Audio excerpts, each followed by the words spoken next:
What's up guys, this is Mike, the Detroit Borg, with a review of the 4th generation Apple Time Capsule. Now the original Time Capsule was introduced in January 2008 and is essentially an Airport Extreme with a built-in hard drive for network attached storage.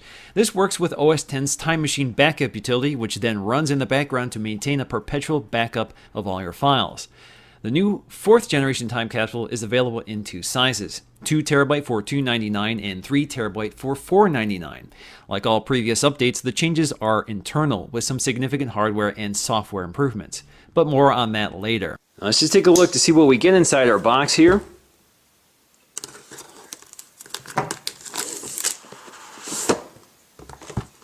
Looks like we have a little tab here to cut. Designed by Apple in California, and inside is our time capsule.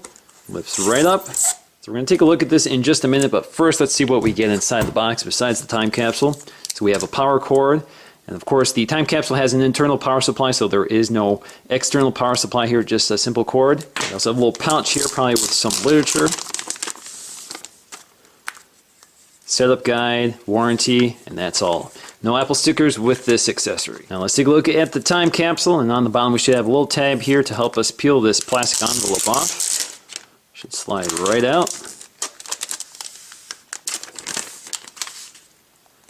There you go. Now taking a look around the time capsule, we can see nothing has changed in terms of its design. It's still made out of this white polycarbonate plastic, which is very shiny. It resembles the white polycarbonate MacBook. We do have this nice metal Apple logo here. We can see it's very shiny. It's like a little mirror, and it's inlaid into the white polycarbonate plastic. On the bottom of the time capsule is a very grippy rubber foot with a deep notch around the side. This allows the time capsule to breathe and exhaust through that notch on the side.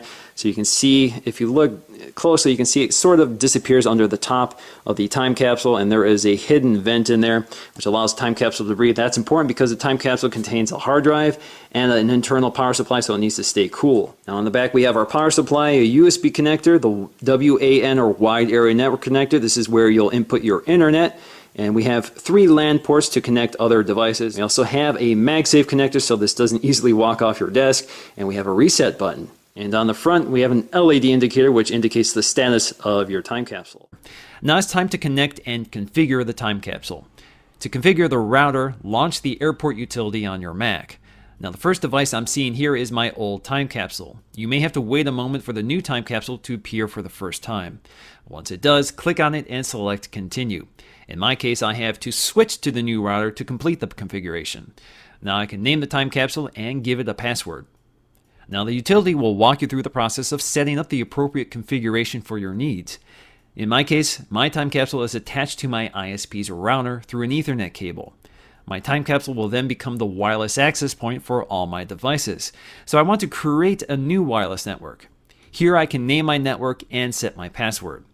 Since my ISP router is serving my IP addresses, I want to select bridge mode. Now all I need to do is select update, and the time capsule will restart and apply the changes. Once that's complete, we now have internet access and can set up the time machine to back up to the time capsule. To do this, choose Select Disk and choose the time capsule from the device list. The initial backup can take an hour or days, depending on how much you have to back up. In my case, I'm backing up nearly 1.5 terabytes, so it's going to take about 2 days to do this wirelessly. Now, it's much faster if the time capsule was directly connected via USB or Ethernet, but wired backups are incompatible with wireless, so I need to stay wireless for the whole process. Now let's go back to the old time capsule so I can show you how to use Time Machine to recover deleted files. Now launching Time Machine essentially brings up Finder inside this very neat surrounding, which then allows you to browse all your files and folders through all the stored backups. You can see the timeline of your backups on the right side. These backups are retained only until the time capsule starts running out of room. The older backups are then automatically deleted to free up space. If we go back to the files on my desktop back on August 9th, I can see a few files which I have since deleted. If I wanted to restore one of these files, I right-click and choose Restore. I'm then brought out of the Time Machine and now prompted to choose a file location. Time Machine backups can also be used to restore your data should you wish to do a clean install or replace the hard disk drive or SSD on your computer. Now, the Time Machine will also mount as an attached network drive, which means you can drag and drop files directly to that drive so other computers can have access to them. All you need is to enter your password when you go to access those files. However, I recommend keeping the space free for backups, or you will start running into space conflicts with the Time Machine backups. You can also attach a second USB drive to the time capsule, or more if you use a USB hub. In this case, I have a 2 terabyte Seagate drive, which I can also use as a backup volume or network storage. Now, beyond backups and network storage, the time capsule is also a fully featured router with dual band support for simultaneous 2.4 and 5 GHz wireless networks. This is important since many households now have devices operating in both spectrums. The Time Capsule also allows you to create a guest network, which allows guests to use your internet connection without sharing your password or giving them access to the rest of your network. Now, for the 4th generation, Apple has made some hardware improvements. They've moved from Marvel to Broadcom chipsets, which is now compatible with next generation WLAN technology, as seen in the new Apple MacBook Pros. The result is faster and more stable Wi-Fi at greater range. Anecdotally, I can see dramatic range improvements on my property. One time capsule can now cover all levels in my house and my entire yard, which radiates about 80 feet from the location of the time capsule within my office. The previous time capsule would only cover about 50 feet and would drop out in the basement or certain parts of the yard.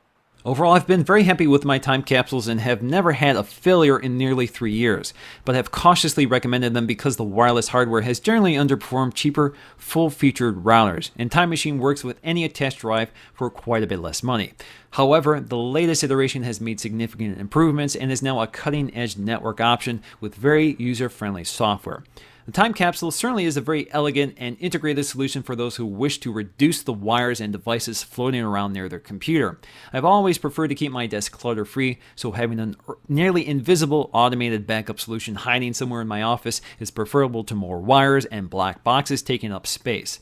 The only gripe I have is the huge $200 markup for the 3 terabyte volume, which is unjustified when standalone 3 terabyte drives are hovering around $100 right now. However, at $299, I think the 2 terabyte time capsule is a very reasonable value for every Mac owner. So that's it for me, guys. Thanks for watching, and I'll see you again in the next video.